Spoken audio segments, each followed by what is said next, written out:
Apakah kamu pernah merasa dunia ini gak adil? Kamu udah berusaha, tapi tetap gagal. Kamu berharap sesuatu, tapi malah kehilangan segalanya. Sama halnya seperti Kakashi. Dia kehilangan sahabatnya, kehilangan orang yang dia anggap keluarga. Tapi, apakah Kakashi membenci kenyataan?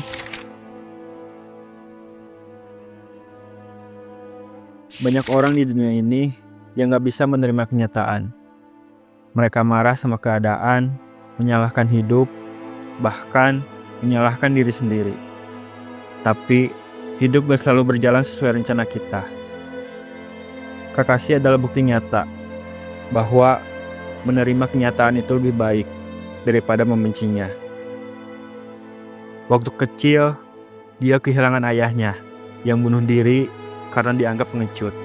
Lalu, dia kehilangan sahabatnya, yaitu Obito, yang mengorbankan diri untuknya. Seakan belum cukup, dia juga harus kehilangan Rin, satu-satunya teman yang tersisa. Kamu bisa bayangin, seumur hidup kehilangan orang-orang yang dia sayang. Kalau kamu ada di posisinya, kamu bakal gimana? Tapi justru detik inilah Kakashi belajar sesuatu yang banyak orang gak paham, bahwa menerima kenyataan bukan berarti kamu menyerah.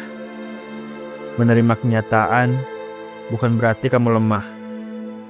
Tapi itu adalah tanda bahwa kamu paham bahwa beberapa hal memang gak bisa diubah. Kamu tahu kenapa orang yang gak bisa menerima kenyataan selalu hidup dalam penderitaan? Karena mereka terus terjebak dalam penyesalan. Hidup dalam kata seandainya. Seandainya aku bisa kembali ke masa lalu. Seandainya aku gak ngelakuin itu. Dan seandainya aku bisa mengubah semuanya. Tapi kenyataannya gak ada tombol undo dalam hidup. Tapi orang yang bisa menerima kenyataan, mereka gak hanya bertahan, tapi mereka berkembang. Kakashi akhirnya bisa hidup tanpa kebencian. Dia bahkan mewarisi tekad dari sahabatnya yang telah pergi. Dia menjadi Hokage. Dia menjadi lebih kuat, bukan karena dia membenci masa lalu, tapi karena dia berdamai dengannya. Lalu, gimana caranya kita bisa kayak Kakashi? Gimana caranya kita bisa menerima keadaan tanpa harus membenci kenyataan? Ada 3 hal yang bisa kamu lakuin. Yang pertama, sadari bahwa kamu gak bisa mengontrol segalanya. Hidup ini gak selalu sesuai ekspektasi. Tapi yang bisa kamu kontrol adalah bagaimana cara kamu meresponnya. Kedua, belajar dari masa lalu, tapi jangan hidup di dalamnya.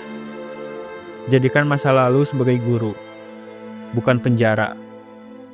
Dan yang ketiga, alihkan fokus ke hal yang masih bisa kamu perjuangkan. Kakashi kehilangan banyak hal, tapi dia masih punya sesuatu untuk diperjuangkan. Dan apa yang masih bisa kamu perjuangkan sekarang? Pada akhirnya, hidup memang gak selalu adil. Tapi yang menentukan apakah kamu akan terus terjebak dalam kesedihan atau bangkit dan melangkah. Itu adalah pilihan kamu sendiri. Aku pengen tahu pendapat kamu. Pernah gak kamu ada di situasi yang bikin kamu susah menerima kenyataan? Coba share di komentar, siapa tahu kamu bisa bantu orang lain yang lagi ngalamin hal yang sama. Dan kalau kamu suka konten kayak gini, jangan lupa like, subscribe, dan nyalain loncengnya. Karena di video berikutnya, aku bakal bahas lebih dalam tentang karakter anime lain yang punya pelajaran hidup berharga buat kita.